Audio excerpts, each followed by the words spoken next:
విజయ్ అనే నేను విజయ్ అనే నేను అనే పదం మనం వినబోతున్నామండి. ఎందుకంటే విజయ్ ఏదైతే టీవీకే పార్టీ పెట్టి 90 డేస్ అండి, మీరు రాసి పెట్టుకోవచ్చు. 90 డేస్లో పార్టీ పెట్టి పార్టీ స్థాపించి సీఎం కాబోతున్నాడు విజయ్. మామూలు విషయం కాదు. మరలా ఎవరు పంచనో ఎవరు చెంపనో చేరకుండా సింగిల్గా ఇండివిజువల్గా పోటీ చేసి ఒంటరిగా పోటీ చేసి ముఖ్యమంత్రి కాబోతున్నాడు విజయ్.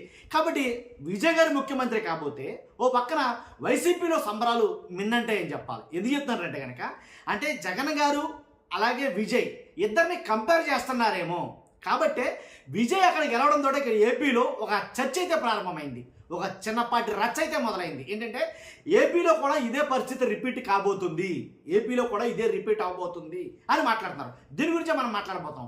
ఫస్ట్ అయితే రాష్ట్రం మొత్తం తెలియాల్సిన వీడియో మీ బాధ్యతగా లైక్ చేయండి చెప్తాను. లైక్ చేస్తే ఎక్కువ మందికి ఇన్ఫర్మేషన్ షేర్ అవుతుంది. కొత్తగా మన ఛానల్ చూస్తే పక్కాగా సబ్స్క్రైబ్ చేయండి.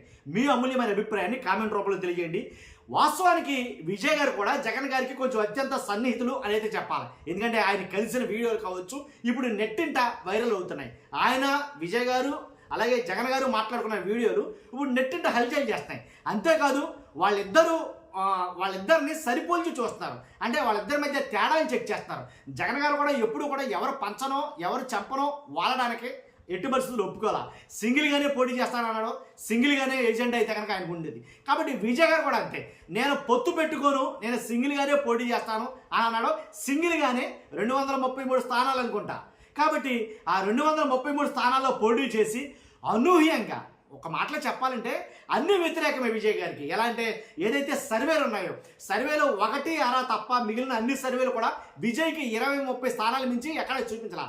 కానీ ఏదైతే ఒక సర్వే మాత్రం ఆయనకు 120 సీట్స్ రాసింది, ఒక సర్వే మాత్రం. కాబట్టి ఆ సర్వే మినహా చాలా మటుకు చెప్పారు. కాబట్టి వాస్తవంగా మాట్లాడంతే విజయ్ గారు గెలవడం ఏంటి, ఏపీలో వైఎస్ఆర్సీపీ పార్టీకి 120 సీట్లు వస్తాయి అని మాట్లాడుకోవడం ఏంటి, చాలా ఆశ్చర్యంగా ఉంది. నిజంగా వస్తాయంటారా? 120 స్థానాల్లో వైసీపీ గెలుస్తుందంటారా? కాబట్టి అంటే అక్కడ విజయ్ గెలిచాడు కాబట్టి ఇక్కడ జగన్ గారు గెలుస్తాడంటారా? ఏదో కావాలని మాట్లాడుకోవడం అంటారా, లేదా దీంట్లో వాస్తవం ఏమైనా ఉందంటారా? కాబట్టి అంటే వైఎస్ఆర్సీపీ వాళ్ళు నిజంగా తిరుపతి చంద్రగిరి నియోజకవర్గంలో అనుకుంటా హర్షిత్ రెడ్డి ఆయన అయితే కనుక ఆ సంబరంలో పాల్గొన్నాడు, ఆయనకు ఆహ్వానం అందిందంట. ఇలా కాబట్టి అంటే వైఎస్ఆర్సీపీలో ఒక కొత్త జోష్ని అయితే కనుక విజయ్ గెలిచిన విధానం బట్టి ఒక కొత్త జోష్ అయితే కనుక జరిగింది, వచ్చిందని చెప్పాలి వాస్తవంగా అయితే కనుక. కాబట్టి మామూలుగా అయితే కనుక ఆయన గెలుపు వెనక చాలా కష్టమైతే ఉంది.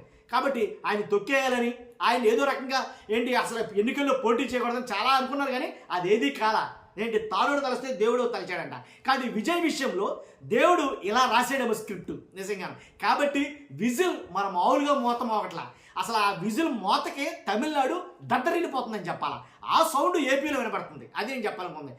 తమిళనాడులో వేసిన విజిల్ సౌండ్ ఏపీలో వినిపిస్తుంది. ఆ ఏపీలోది వైఎస్ఆర్సీపీ పార్టీ 120 సీట్లకు వినిపిస్తుంది. అది ఇక్కడ మాట్లాడుకోవాల్సింది. నిజంగా అంటే అక్కడ 120 వచ్చినాయి కాబట్టి ఆయన 110 ఎన్నో వచ్చినాయి కాబట్టి ప్రస్తుతానికి 110 మ్యాక్సిమం ఫిగర్ దాటలేదు. ఇంకా 110, 111 నేను చూసే సమయానికి. కాబట్టి అంచనాలు ఏంటంటే 120 సీట్లు కైవసం చేసుకుంటాడు అని అంటున్నారు. మరి వైఎస్ఆర్సీపీలో మరి ఒంటరిగానే కదంటే కనుక ఏదైతే విజయ్ గారు కొన్ని సంక్షేమ పథకాలు ఏదైతే విద్య, వైద్యం, ఏదైతే ఆరోగ్యం, అలాగే నిరుద్యోగం, అలాగే అవినీతి, వీటిపైన ఎక్కువ కాన్సన్ట్రేట్ చేశాడు ఆయన ఇచ్చిన హామీలు కూడా.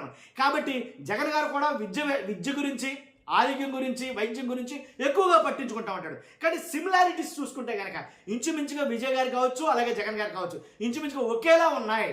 కాబట్టి జనాలు కూడా అక్కడ ఉండేటటువంటి ఏదైతే డిఎంకే పార్టీ ఉందో వ్యతిరేకత మూటగట్టుకుంది అని అయితే మాట్లాడతారు. మరి ఇక్కడ ఉన్నటువంటి కూటమి పార్టీ వ్యతిరేకత మూటగట్టుకుందా అంటే కనుక చాలా అంశాల్లో ఇచ్చిన ఏదైతే హామీలు ఏవైతే ఉన్నాయో అవే నెరవేర్చలేకపోయారు చాలా మట్టుకి.